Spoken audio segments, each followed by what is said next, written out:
How you doing, ladies and gentlemen? I'm Connor Smith. Here I am in my home recording studio, which is appropriate for this video, which I built, by the way.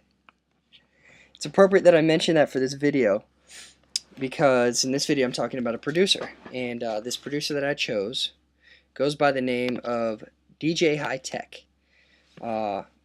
His real name is Tony Cottrell, and Tony is one of the main reasons I'm doing what I'm doing today. I admire his production style. He's an original hip-hop producer from Ohio, the Cincinnati area. He had a lot to do with the sound. In fact, one of the first records I got into in hip-hop was Reflection Eternal, Train of Thought, produced by DJ High Tech, Talib Kweli being the primary rapper. DJ High Tech had a lot to do with the Soulquarian style. It's a breed of hip-hop that came out in the late 90s based on the Detroit, Philly, and New York / Brooklyn sound in hip-hop, which, though geographically speaking they're far apart, the style was very similar.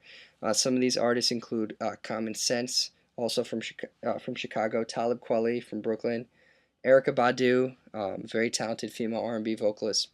Anyway, High Tech had a lot to do with the production that was going on for this genre. He was signed to Rawkus Records, where he did Black Star, an album between Mos Def and Talib Kweli. Many people know Mos Def as a very lyrical rapper, lyrical in the sense of conscious mind hip-hop is what they call it. And I feel like there's a lot of relation to that with High Tech's production style.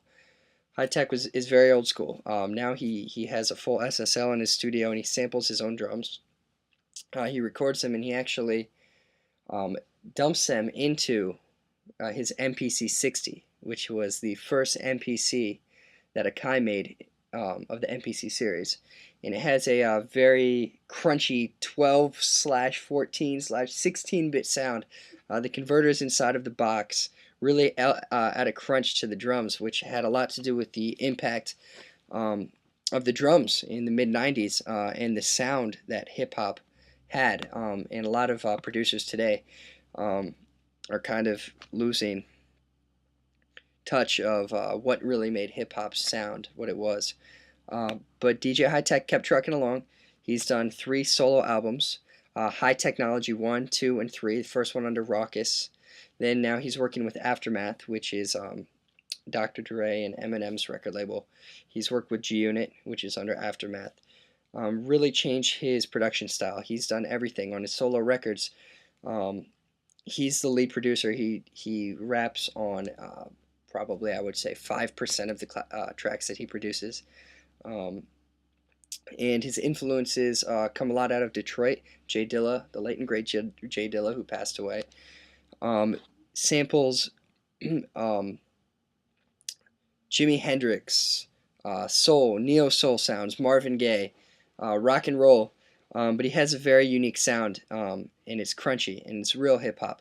And he's really broken out. He's done some West Coast style production, East Coast, Midwest, of course, where he's from, as he's produced a lot of people like Kanye West, Common Sense, and Lupe Fiasco.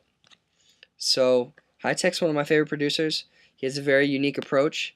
He has a personal assistant with him in the studio, and he just bangs on the drums. They record it, use some vintage gear, and then I like his approach. He throws it into his MPC, resamples, and makes his beats that way. Which I think is really cool. I'm trying to develop a workflow similar to his. And I think that's really all I have to say about him. My favorite album of his was Reflection Eternal, Train of Thought, put me onto hip-hop and really opened my ears to music. And I attribute that to where I am today. So that's all I have to say about Tony. And thank you for watching my podcast.